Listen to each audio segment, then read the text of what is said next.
being sick during Christmas should be illegal. Are we ready? No.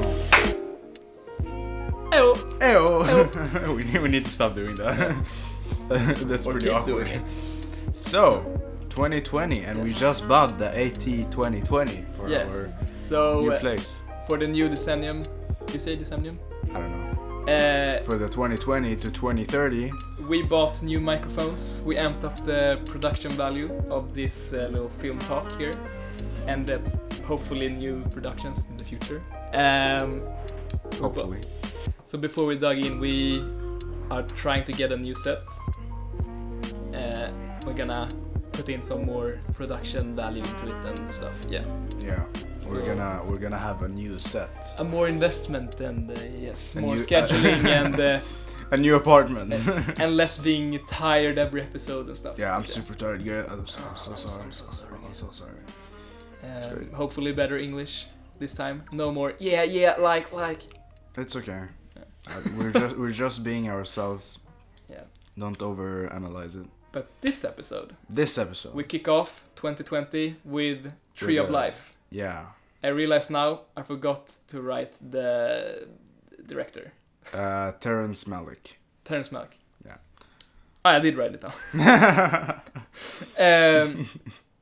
So it was released 2011, 9 years ago, and it stars Brad Pitt, Sean Penn, and Jessica Chester. No idea. Jessica. Hi, Jessica. And it also stars. Okay, so the story is about Stars. I'm just It's messing it up. Hey, it's okay, man. Okay. It's a new year, okay? Yes. So the story is about Jack, who is the protagonist. He lives in with his family, and it's a more of like they jump in time. So it starts with him as an adult, I think. Yeah, it's a super weird film. Yeah, they jump between his adult life for a brief moment, and for the most part, the majority of the film takes place during his childhood. He has two brothers, Steve and RL, and then he has his two parents, which are just called Mr. and Mrs. O'Brien's or something. I tried to look up the names because I didn't remember them, as usual, and they didn't have any names, so we just referred to Mr. and Mrs. or Mom and Dad. And a funny thing about the brother Steve is that he's played by Ty Sheridan, and in this movie he's around like 10 or something, or like. Well, we see them in different ages, I guess. Or yeah. Yeah, Or the kid version. The actor, yeah. And he is the same actor who played the leading role in Ready Player One. I haven't seen that movie. You haven't seen it? No. Maybe I should. It's pretty. Yeah, I mean it's cool, visually cool, which is Okay. like in my category. What is it about? Like VR stuff. Is it like Blade Runner type shit? Pretty much, but it's just like, video game. It's the movie where it's like every reference ever is in it. Like Overwatch, Terminator, Oh shit. Back to the Future, everything. Nice. Which is why the movie got popular, I guess. And also Steven Spielberg. Oh. But the thing about this movie that makes it a bit different from the rest of the movies is that it's a sort of a not documentary, but a national photographed movie or something. They mix up the visuals of like the narrative of the kids running around with the parents and all their shenanigans, but also with a lot of nature footage. Yeah, so I told this to my friend. I was like trying to explain the film, like, and how weird it was. It's not weird in a bad way, but like how different it is. It's just odd. Yeah, I told her it's the first movie that the trailer to the film is like a short version of the film, It's not like, it's basically the same shit. It's a long montage. Like the whole film is just one enormous montage with like voiceover to it, Yes. and like some very short scenes, and I think Terrence Malick is like a philosopher. Yeah. I think so. We I can clearly think, see yeah. it in the way he's expressing the character's thoughts. He combines like the visuals of, for example, a bird giving birth and lava pouring and space and everything, combined with the characters just sitting by themselves, you know. So they just jump back and forth. So I think it's very, as you say, philosophical. Yeah. Philosophic. But he thinks a lot, and he thinks a lot. Yes. Well, we had we have a part of our course, the film history. Yes. We got a paper, an essay about that talks about Tree of Life and Melancholia. Did you understand that paper? Did you read it? Not really. I read the first 3 pages. Oh shit. Yeah. Okay. I didn't read it all, but I took a deep dive into it today while writing. It's comparing, or it's talking about how Tree of Life and Melancholia is using something called the sublime. Do you know what that is? No. Sublime is like nowadays they use it as a word for something good, like something fancy, in a way, and in Swedish it's in Swedish it's sublime. Okay. But it's like the synonyms to it. It's something big or something very very big. Yes. And the meaning of the word is something so big that you can't compare it to anything else. It's like significantly big. It's like and, bigger than the person itself. Yeah, you can't compare it to anything, and you can't even understand how big it is. For example, the cosmos. Or... Yeah, something like that, and it's very deep shit. It's like very it's a deep thing, because I read about where it came from, where like it originated from, and it originated from this philosopher that wrote a book in the 1574, I think it came out. I think his name is something Burke, and he was talking about how, well, people don't want to feel bad about themselves in a way that they don't want to feel smaller than, they don't want to feel small. They want to have a backbone and you take part. Like, people are egoistic in a way, so they don't like the feeling of being small in comparison to others is something bad. But when you look at stuff that are enormous, like a sea, like you can't even see the end to it, or a painting that has these massive mountains. Or space. Yeah, or space. Universe, or like it's crazy. It's like crazy big. You find it beautiful in a way. And it's talking about that there's some kind of humility in being small. And like when you feel yourself small, so you appreciate the bigger things and appreciate the surroundings. No, when you see something that big, yeah, you understand that your life is like, not in a bad way, but like meaningless. Yeah. You understand that your problems that you have at home or like with school and stuff like that doesn't affect the sea. Yeah, it's like nothing. Yeah. So that is where it comes from. Okay. So and in Tree of Life, we have our protagonist is confused, Jack, when he's a grown up, he's confused. He heard that his brother is dead, Mm. and he starts thinking about his childhood, because he thinks that, oh, why is life like this? Why is life so orättvis, like unfair? What is going, like, and I think the movie is talking a lot about, like, do you have control over your life, or is the things that happens in your life just like a creation of everything around you? Mm. It's like not a creation, it's a reaction to stuff that to your environment. And I think that he thinks, so, or he's trying to understand why his brother died, you know? Mm. Is it something he could have done when he was, Could have he prevented it when he was younger? yeah, And or is there something, was it his mother's fault or his father's fault?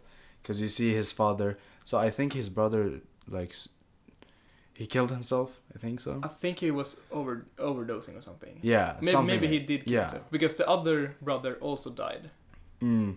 Both of the brothers died, and Jack, the protagonist, was the only one surviving, which is why we see his perspective as not old, but as an adult. Yeah. Yeah. And so he's trying to understand why life is like this. And which is why we see him as a kid reliving. Exactly. And the nature stuff that we saw is stuff that he's trying to like use the sublime, you know? Yes, the bigger things. Yeah, what is important in life in retrospect to everything around us.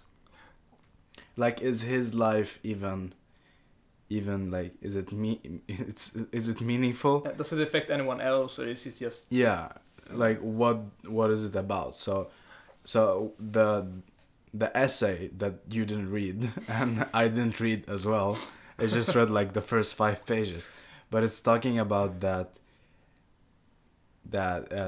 Terrence Malick is using the sublime to make you think about the pain and anxiety that is connected to that feeling, you know, to feeling small in the vast, like in the vast of nature, or like the universe. Yeah. That you're just a small piece of, so small that it doesn't even matter, like, in a way, like that you're it just a doesn't fart in even matter. space. Yeah, exactly. Yeah, you're a fart in space. Yeah. Exactly, my friend. You're not a fart in space. Yeah. We appreciate You're you. not one either. And one thing, so there's a lot of, I think the movie is a lot about the, you know, message about who you are, the bigger things, does it even matter? But one thing that really stuck out with me and really appealed to me was that our teacher, we saw it in the school cinema. And Joakim Harrison. Shout out. Shout out. And Joakim, our teacher, he said that every movie is supposed to be audio synced up with the audio, and the audio levels should be that you can have the same volume on the TV or in the cinema. You don't need to change it. Except for this movie, you need to crank it up. You need to have a lot of volume in this movie. Why? Because the scenes are supposed to be like the loud noises should affect you in a different way. Don't you remember him saying it? No, I wasn't there. Oh, he wasn't. I saw the film at home. Yeah, alone. because he said that in the beginning he said, like, is this good audio? We said, yeah, it's fine, and then he cranked it up. Which made, imagine sitting in a cinema, and the scenes, like, Brad Pitt was scary, is all I have to say. Every time Brad Pitt just, like, took a step, or he, for example, when he pushes the tables and he screams and all that, everything is so loud and it makes you, like, sit like this. Which makes you, like, super afraid of him. Oh, shit. Like, seeing a movie and being afraid of a character. It's more like, oh, he's scarily written, and his appearance on screen is pretty scary. But this made you feel small. So I guess that kind of ties into what you talked about earlier, the sublime. That's really interesting, yeah. Because he said this movie was made for having loud audio. Oh, that's really, really interesting, actually. Yeah. So seeing it in normal audio, it works. Yeah. It doesn't ruin your experience. But having it louder makes it, according to Joachim, and yeah. Like a whole other experience. Yes. That's very interesting. And I can say it really felt more enjoyable having the scenes where the children are scared of their dad, and hearing the table move, just cracks the speakers, just sitting like this, holding the chair. It creates a new experience. You feel like you're there and being scared with the kids. And makes you feel really small in that chair. Well, I've always thought about that, you know. Well, I love watching films on my TV, you know. Yeah. I have a pretty nice TV, but it's also like I don't have the freedom to have it cranked up as I want, or I don't because get of neighbors. Yeah, of course. Like I can't have, like I don't have the same audio experience as when I'm watching on my laptop. Because when I'm watching on my laptop, I have my headphones on, and like I have like these like closed back headphones, which are pretty goddamn nice, and you hear everything, and you can be like in like it feels very intimate. You feel immersed. Yeah. It's like watching like in the cinema. It's very like it's on a whole other level. You're there, you can hear every little thing. And if you have surround headphones, the surround that you're supposed to listen in the cinema, you get in the headphones. So I guess that's why better, but being in actual cinema is on a different level. Yeah. You really feel like when a plane goes by or something, you really feel it in the picture. You can actually like focus on the small details in like the sound design that they have. It's super interesting. And this movie nailed it. Okay, so this film is more artistic than like on an entertaining level. Yes. It's like very abstract. Abstract. It's very artistic. It didn't do good in like box office. Yeah. And like how much it brought in. But film critics love it. Yeah, it won a lot of Oscars. I think like it was very like academically speaking, it was a huge success, but it didn't make good money. It was not a profitable movie. No. But in the sense of film history and film development, it was a major step. And it raises the question of what is a film? Is film like, does a film always be linked to income? Must a film be entertainment, or can a film just be artistic? You know, it's like, have you been to an art gallery ever? Yeah. It's like, it's not entertaining. You know, it's... You make it entertaining by immerse yourself into the art. Yeah, by trying to understand the art, or like thinking about how you feel about the art and what the art might be about. You make it like entertaining, but also like people who go like that go to art galleries, they are interested in art. But like films in a whole other way is like, it's more cultural thing. Like it's more about an entertainment, than the art itself. Mm. So when you have a film that, like, with a super high budget, what should you be expecting? Like, you know what I mean? Yeah, you expect like not action scenes, but like cool shot scenes and big actors and all this. Well, it's not always about that. I just want to like start a conversation about like art and entertainment and where the balance goes. Yes. If you had the chance to do something really artistic, but you also had the chance to make an Avengers film, like, what would you choose from? I mean, creating an Avengers movie is nice. It will get talked about a lot, but in the end, it will just become the fart in space. It will just kind of disappear and become one amongst all of the Marvel movies, I guess. But creating an art piece, I mean, money is not everything. I think the most important thing in film is that the film makes the person. Okay, this is my take on like movie magic. Movie magic is when you sit down, you watch a movie, and you forget about yourself. You're someone else, or you're just spectating someone else and just fully immersed.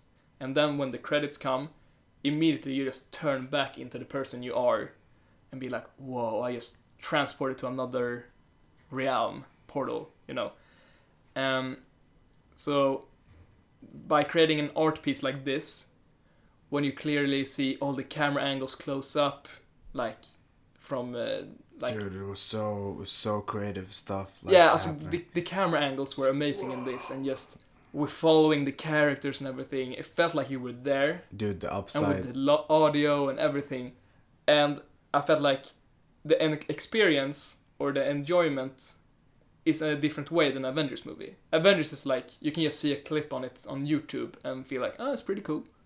But this you need to sit down and watch the entire thing, which is more of a, as you say, like an art piece thing. You need to get immersed and you need to focus on it to enjoy it. If you just see it face value, for example, the trailer or something, you won't really get anything from it. Yeah, like I'm not gonna lie to you. It was hard to watch. Yeah.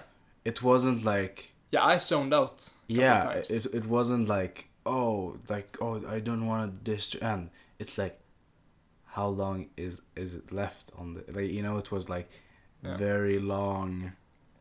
Like what is going, like, it wasn't entertaining, but it was very cool. It was very creative. It was inspiring, definitely, with the shots. Very inspiring. The editing and stuff, yeah. But what I wanted to come forward to, like, it made me also, for me, the focus, oh shit. Oh. Yeah. For me, the focus is, in film, I want to make something entertaining, that will also make you think about stuff.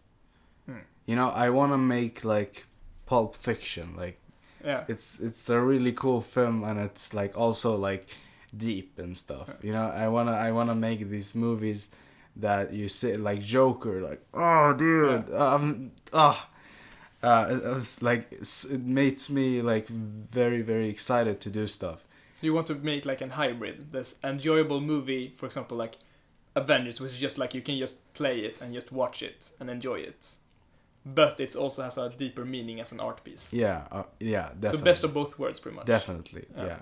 I feel like I want that too, but my main focus and what my main interest in film and animation and all that is the visuals. I really do enjoy a good movie with a good like meaning behind of it. If it's just meaningless, as in it's just a movie to get money or just to show something, like, oh, this is cool. I mean, it works, but it's not something rememberable. But unfortunately, the thing I like most is the visuals. I want to see the space action. I want to see this super complicated shot, like how did they make it? But I do appreciate these movies which are art pieces. Well, story is king. Yeah, so to the question they asked, if I wanted to do like an art piece that didn't make any money or a Avengers movie, I would like fall in the middle. because I want my movie to stand out and be something special. Yeah. And I don't care about the money. I mean, you shouldn't do if you're in the film industry, because if you get blinded, you turn into the Disney and all that. Yeah, the sad thing is that it's an industry, and there's like a lot of money involved. But I think like if you come to this point where you are so good, like you know your shit, you know how to make a good movie that people will like, you will get the money to do stuff. Yeah. You know? Like, if you get to that point, you will be able to do whatever the fuck you want. And then you can create the Tree of Life, for example. Yeah, sure. Yeah. Like, you can create a dream art piece, documentary, whatever you want to Sure, do. yeah. But the problem is right now, like... It's a hustle. You need to struggle to get there. Yeah, but if I don't know how to use the money. Yeah. If someone told me, like, here we go, $1 million, make a film, like, I'll be like, what I'm gonna, like, put the money on, I have no idea. It's overwhelming. Yeah. Yeah. I feel that I read about it during our film history exam, that there was some article from like several years ago where someone talked about that movies in the beginning, movie was just to show something creative, show something amazing, breathtaking, make people not change their minds, but see things from another perspective. Like how it is to be a bank robber, and they show the great train heists, and stuff like that. But these days, and during around the 40s, when these big companies started, the 20th Century Fox and everything, it became more of a it became more of an industry, and people got more blinded by the money behind big production value movies, which is why I really enjoy a good indie movie. For example, my favorite indie movie of all time is Kung Fury, mostly because of the visuals, because I'm just, sucked into all the action and all that, but also because it was just one dude with a dream. Please don't hate me. Oh, maybe I do. No, I don't. I'm just kidding. But just, I mean, it's just like an indie movie. He didn't do it for money. It was like a passion project. He did it, and then just like, bam, it blew up. Now the second one, the long version, I guess, he's gonna create. I don't know how that's gonna be. Maybe that's gonna be a bit more, greedy. Maybe his mindset's a bit different now since before. I don't know. But the first one is like in my personal favorite indie movie.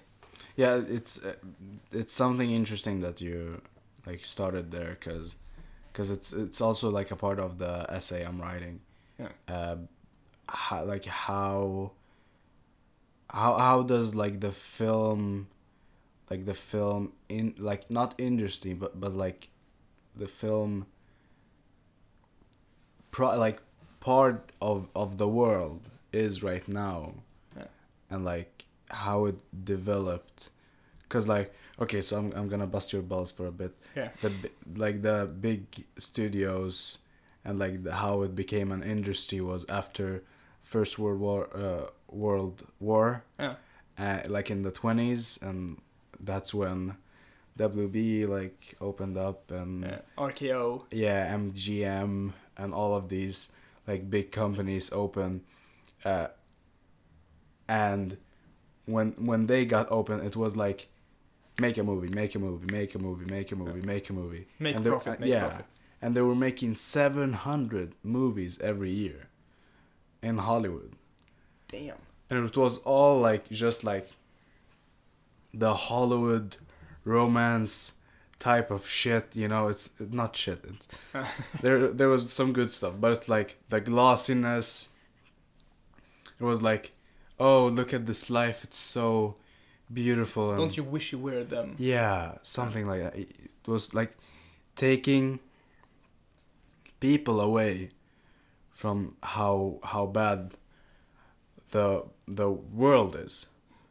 But then today, like fast forward 90 years or whatever, like fast forward to now, you don't just have the Hollywood studios making the films. Hollywood studios is just a small part, or like a big part, but it's just a part of all the films made. There's indie films, and you know, indie films in Hollywood is films that have less than 10 million in budget. And 10 million is a lot. $10 million is a lot of fucking money. Yeah.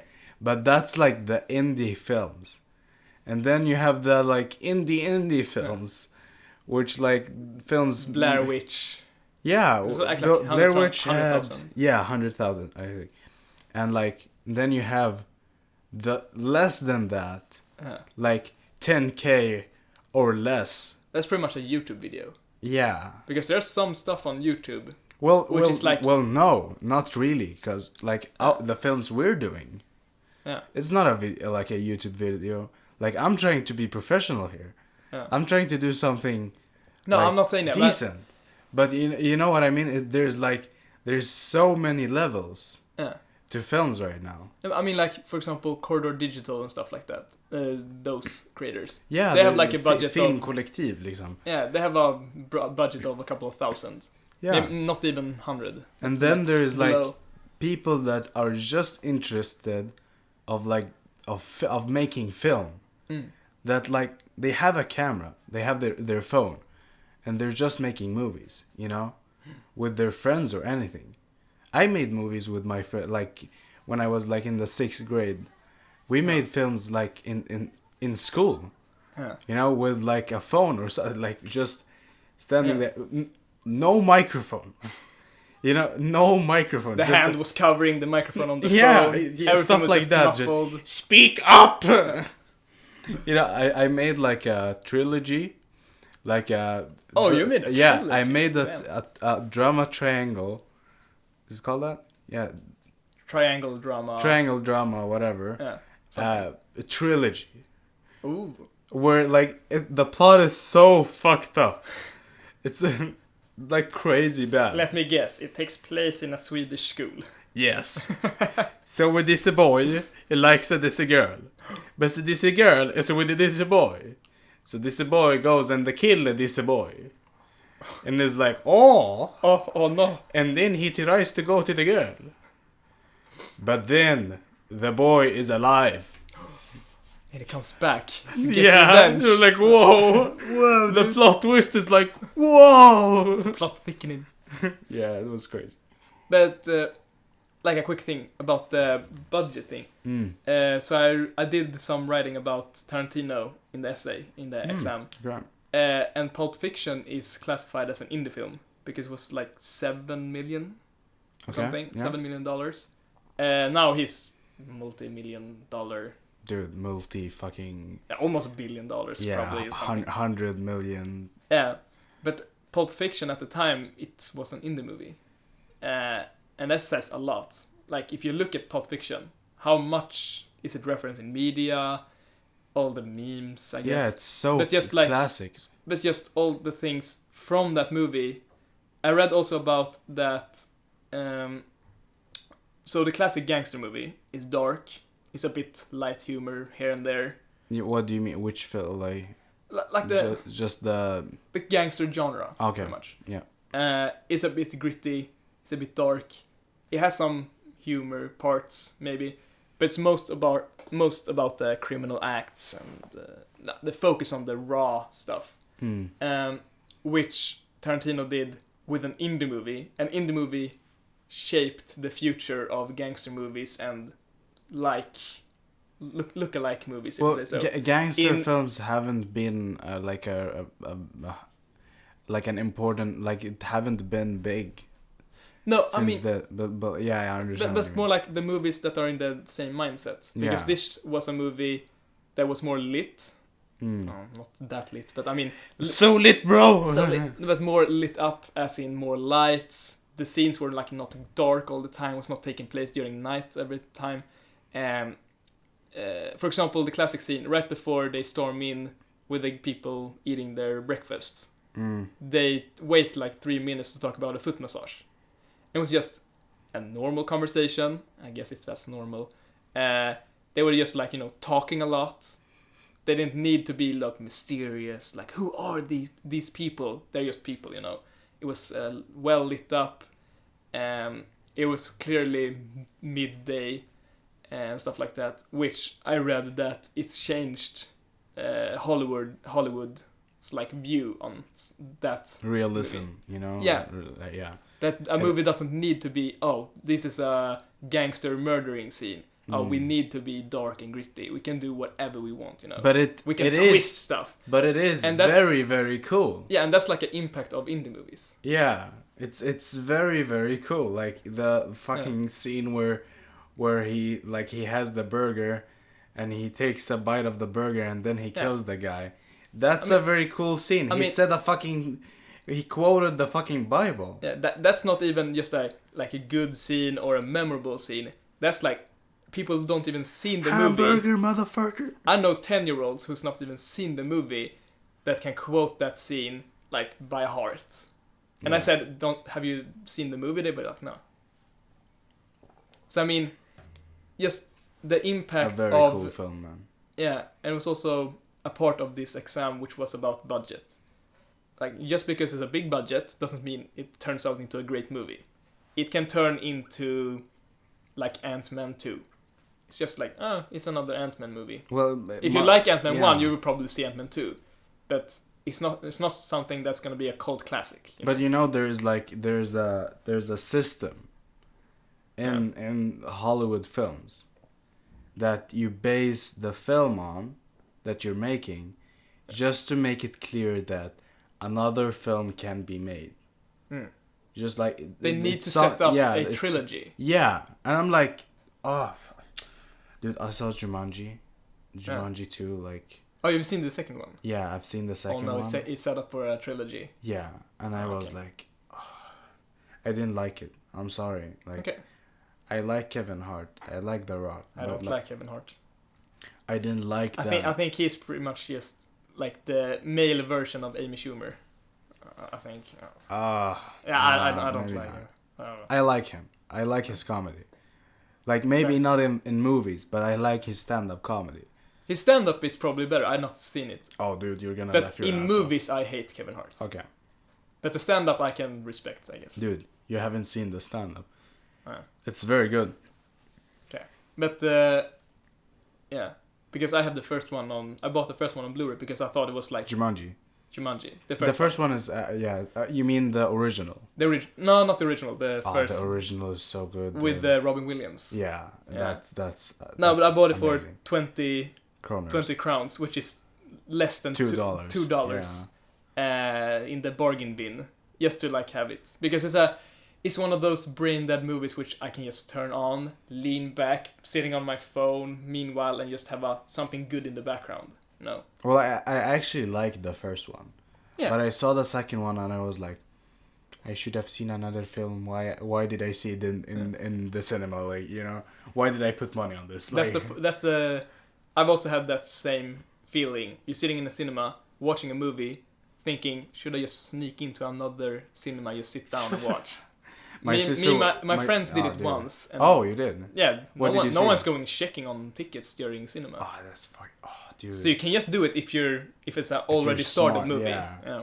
If you're smart enough, before the movie ends, you go out to the bathroom. Yeah. But you stay in the corridor, and then you go into another film. Yeah. Wow. You can be in the cinema for like all day and watch like tons of films. I'm not recommending it. Dude, you know what? We should do that. I'm not recommending it to our viewers. No, we should not condone it. We should do that, like in Stockholm, in Hötorget. We should go like in the morning. You know, what is the worst thing that can happen? I mean, we get do you say ported, like banned from there? If you get caught, yeah, I'll pay. Yeah.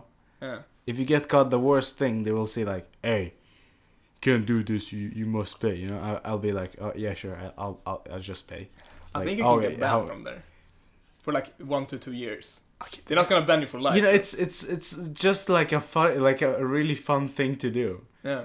Like you can like record like not the films, like just you can make like sneak operation, like go. yeah, you can make like a day out of it, you know? Yeah. You're in, and then you just like go, oh, this film is gonna be on now. Let's go there. Like missing the first 15 minutes or something. Yeah, like why not?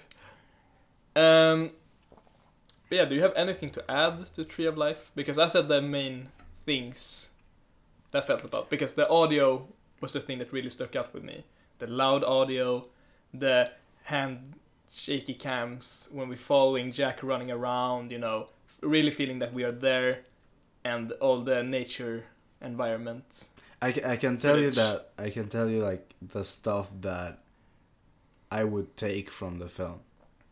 The stuff that felt like very personal to me, and that includes first of all, I really like it opened my eyes to using like these very creative camera angles. Yes. And the way that you can make like the realism with the playfulness of the camera. Yeah. You know, and like using more Steadicam, like just in a very abstractal way. Maybe like depending on the film, maybe like you don't need to, like it wouldn't be nice to do that, but like if you're making a film where you want that kind of realism and that kind of raw material, you could like use the camera very fluently in a very, very abstractal way and just go wild with it. That's something I want to take from it. And something else that I've thought a lot about, like this is something I think about all the time when I meet new people and I look at their personality and I try to figure out who they are. Not who they are, but why they are the person that they are. Like the backstory, the things that probably like, shaped them. Yeah, like, oh, he had probably like a very good dad. Or like, yeah, I can see myself like this person doesn't have any brothers or sisters, you know? Stuff like that. I always, probably more with like bad people. Or not bad people, but people that maybe hurt me in a way. I'm like, or just act in a weird way. Yeah, it's probably like it's probably just something in the past, something in the way they grew up, because I believe in that people are who they are depending on what they have gone through, which can ties into this movie. Yeah. And that's something like that when they went back to the like upbringing of the kids when they were growing up and what's going on and like how attached they were to their mother and how much their father like wanted them to become something great, but how it backfired and became like he was a good dad, but he wasn't a good dad. He tried to be a good dad by doing hard discipline, like an army sergeant. Yeah, and you think like... And he apologized. And why is he like that? Does it help that he apologized? Or did it make the Jake's brother always feel like that he wasn't enough?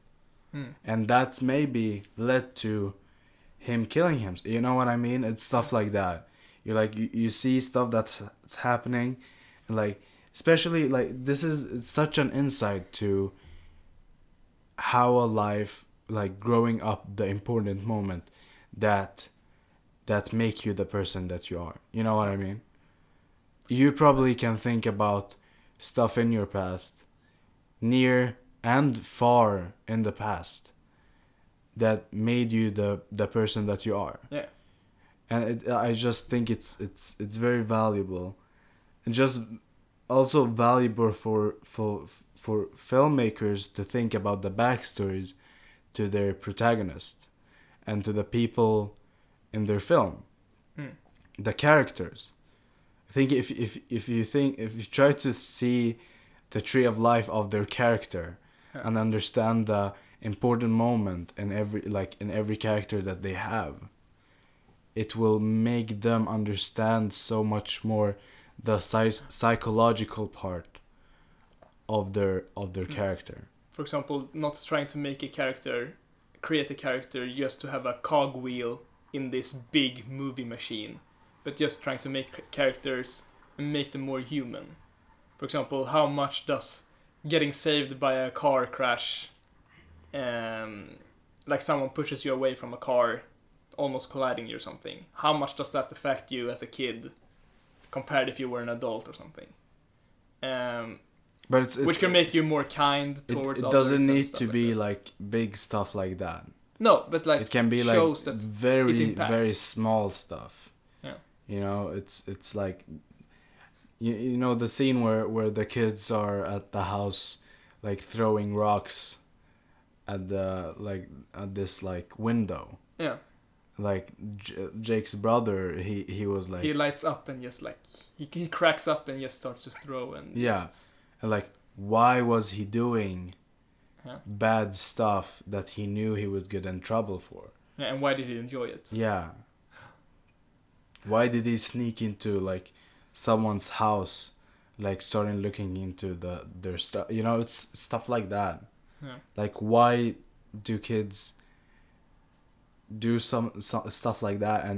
And then that make you also think about, how do I become a good parent? Like, how does one become a good parent? It's impossible. Is it impossible? It's possible for some, but how do they do it? Because there's not like a formula for it. Yeah. You just have to try a way forward. You know, I've always thought that those who have bad parents become good parents. And those that had good parents turn into bad people. Like not bad people, not but bad. must like. It feels like bad parents had good parents. You know what I mean? Yeah. It's more likely. I'm not saying they're like, oh, if you had a good parent, oh fuck, I'm gonna become a bad parent. No, cause sometimes when you have good parents, you also take from them, and also become good parent. It's like there's this weird way of, if you see the wrong in your parents, you can become better. It's as if, like, for example, the main reason why we have history is because we learn from our mistakes. And if your parents are pitch perfect, they do everything right, you don't really see what's making it perfect. But if you, for example, have a mother that's an alcoholic or a dad that's never home or something, you know that's the wrong thing and that impacts you. So that's why I think you're correct in the way of, if you have bad parents, you most likely will become a good parent. Well, because it's easier to see the flaws than the perfect stuff. Well, there are people that have bad parents that also become like a mirror. Of course. Yeah. Like that mirrors their like bad behavior. But it feels like most awfully, if you're kind of a person that see the flaws and try to become better, then you will become a good parent just because you saw the bad stuff. But if you are the person that sees stuff happening and just become this like, oh, this is not my fault, they are bad, you know, it's like you're not trying to understand that you can become better. You just say, oh, I am this way because of them, I can't become better, you know. It's like stuff like that. If you don't take pride of what you're doing and just say, I can become better, then you won't. Like, you're just like reflecting and like, become sad and depressed because of the stuff that's happening to you, you know. I don't know the word that you would use. It's like if you feel yourself that well, what is the word? Do you know what I mean? Like, not depressed, but... If someone comes and punches you, Yeah. okay, you'll be like, oh, he attacked me, you know? Yeah. Why is this happening to me? Like, he had like, you know, I'm You like... feel sad for yourself and... Yeah, exactly. And you become like oh, I feel bad. I feel bad about myself, you know. Like, why is this happening to me? Like, not trying to become something better. Yeah, And, you just break of course down. not. Of course not about like if someone punches you. Like it's like you defend yourself, of course, but like it's not about stuff like that. But if the world is bad against you, you need to not just say, oh, the world is awful, like why is this happening to me? No, you try to like stand up, take action, become better, and like not just say that it's the fault of others. I can become better for myself. And that's why like you see people, like you see the underdogs, you know, getting so famous, and like people that become successful, you see their past is horrible, and you see that people like that began in poor neighborhoods and poor families. Yeah, they become rich and like overcome stuff. It's a Slumdog Millionaire. Yeah, and trope, yeah, exactly. I just find it really like interesting. Yeah, and this is just the thing that amazed me with these types of movie, because this movie is top 10 movies of all time according to film critics. Okay. I think that's one of the reasons why we saw it during this film history course. But this just is amazing, because what you're talking about, like the view of life, and you break down how it is to be a small person with like at a large sea. Like there's so many different perspective of life, and not how to act, but like how can you act to get these results, and just like all of this stuff from a movie.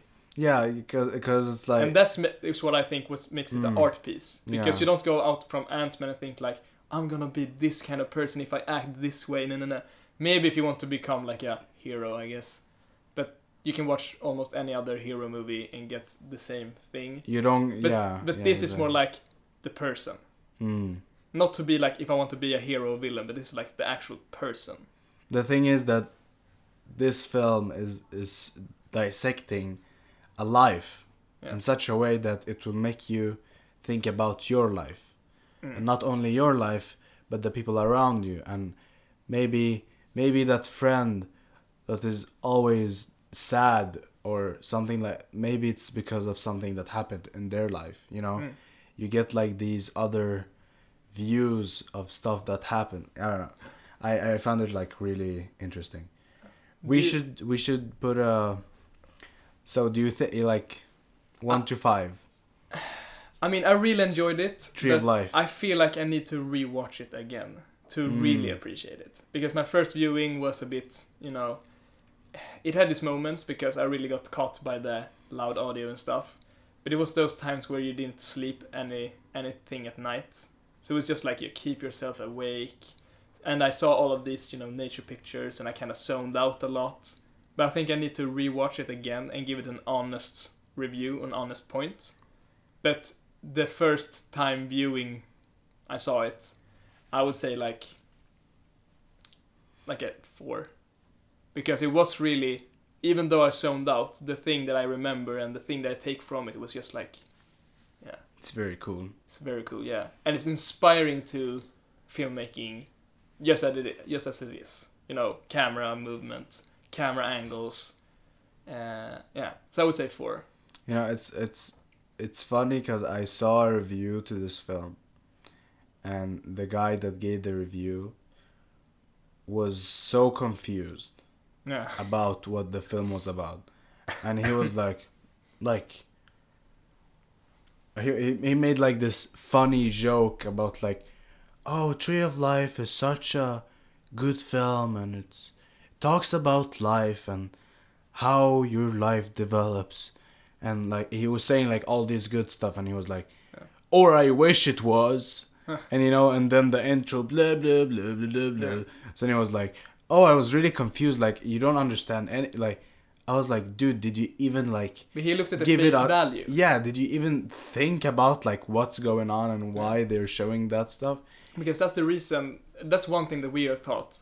If you're gonna show something, why did you show it? Yeah. Almost every scene, everything that we show in our movies and short films, the teacher says, why did you show it? Why did you include this into your movie? What do you want to explain with this? Dude, how did it go with Sylvia? Uh, So this is off track. Like we had apparently it went really good. I wasn't there. it went really good for you. Yeah, she said like, oh, it's Yeah. understandable, Okay. Yeah, she was like, thumbs up, pretty much. She didn't like get to the details and stuff like that. No, because we only had 2 scenes edited. Ah. So we didn't have the big part of the movie yet. But the things that she saw was like, yeah, good, Did it go well for you? Well, the thing is, we had the whole like we had a rough cut. Yeah. But it was a really really rough cut. Like. Okay. Our film needs so much work. Yeah. It's gonna take like all the time that we can get. And I know that in the examination it's not gonna be as good as we want it to be, because we need those 10 weeks that we're gonna get later. So she said a lot of stuff, but it was like, yeah, well, we're gonna put in sound effects, and like we were trying to explain the stuff, like, because there's so much work to do around it. But she said some cool stuff, like she said stuff that is very interesting. And then there's like some stuff in our film that is a bit harder to do. Like we're trying to make it seem as it was filmed in America. Yeah. So like she didn't understand it. Yeah. And like she didn't hear some of the dialogue she didn't hear, and It was more about the actual movie, not the editing, I guess. No, it was like there was stuff about the editing, and like Okay. I was like, great, we're gonna do that. Like you can like jump over this, you don't need to show this and stuff like that. Great. But there was like tons of stuff like that we're gonna put inside music, like like we didn't have time, stuff like that. Yeah. But it's though nice to have a teacher, even though they don't see the final product or the thing that you're like, what you're gonna put into the actual movie. Yeah, exactly. And you have to do we're gonna put that in later. No. It's still nice to have some sort of like feedback during the editing. Yeah, part. well, she gave us like very good advice. Yeah. Like stuff that is gonna be very helpful. I think I'm gonna get shit on for my camera work in these movies. Probably, yeah. Because I think I was pretty bad with the focus on some shorts or some scenes. So I think when I'm sitting there in the cinema and I have Sylvia, a legendary editor for Ingmar Bergman, being like, why is there no focus on the protagonist talking? Dude, I will be sitting there like, I mean, you can just kill me right now. It's fine. It's fine. I think my parents would understand. Artistic. It's. We chose to not. It's because when. Like something like that, But yeah, I think it's gonna go be fine. I almost don't want to show it. I don't even want to show it either, I think. No, I don't want to show on the 17th. I'm gonna play around with the 3D though in ours. Oh shit. But it's gonna be for the post-production part. Yeah. So we have our news station, and I have creative freedom for that part. Ooh, nice. So let's see if I can do something for the first part, or if we're gonna completely skip it. Yeah. But give points. I really want to talk to. I think it's Sylvia, and who else do we gonna have in the I think it's either presentation. Micke. I think it's Micke. Because I want to talk to them about like, can we skip showing it and then show it later? Because I almost want to be like, I want to give that like wow factor. Oh, and you want to show the actual final product. Yeah, I like it. Yeah. Feels like it takes away a bit, like Yes. from the Yeah. final. The color correction. You want to show the actual final. Yeah, product. with the audio and everything. But It's gonna be like something completely yeah. different, But do you have an? I think we should maybe. You were gonna move, not move, but leave pretty soon, right? Yeah, Yeah. I But need to go. final score. I would actually gonna say 4 as well. Okay. I was building up to that. Because I feel like this is a really solid movie. But I don't think I will see it again. Oh. Like maybe in the far future, but it's not planned. Okay. I want to see as much as possible. So I'm like running through films, and I'm gonna start like, I'm gonna start like deep diving into directors and like seeing all their movies and like. Because you want to be a director, I guess. Yes. Yeah. Yes, my friend. We will see about that. I want to be like a sort of writer, but writer is like my dream, and maybe become a director, but more like a writer, that turns into movies and stuff like that. For example, J.K. Rowling. Even though I don't want to become J.K. Rowling. Let's go, bro. Let's do this. But my realistic dream that I work towards is the post-production. That you can. No, that's like easy. you have directed it and it's recorded everything, and then you give it to me and say like, can you make it look even cooler? Yeah. And be like, I throw in a 3D zombie there, explosions there. Oh shit. Yeah, we'll make that happen. This was the first film First talk of many. recorded this decennium. Yeah. This year we're gonna amp up the production yeah, value. we're gonna make it at least better. 52 Yeah. fucking episodes. Fuck yeah, bro. Should we make it a thing? We're gonna push for 50 episodes. No, we're gonna push for 60 episodes. 6 episodes. Yeah, why not? Okay. We wanna do other stuff as Sorry, well. I cracked in the mic like this. It's okay. we wanna do other stuff as well, and I'm really gonna start pushing into that we do like extra stuff and just like sit down and talk, and have guests on And the intro needs to be fixed. yeah. The intro now It works. A lot of but- happening. Yeah. A lot of happening. It's so Yeah, exciting. we have stuff. For the 3 people that watches the videos every week, stuff is happening. It's very cool. We're so excited. Yeah, but That's it for today. next Have week. a good week and see you next time. Bye.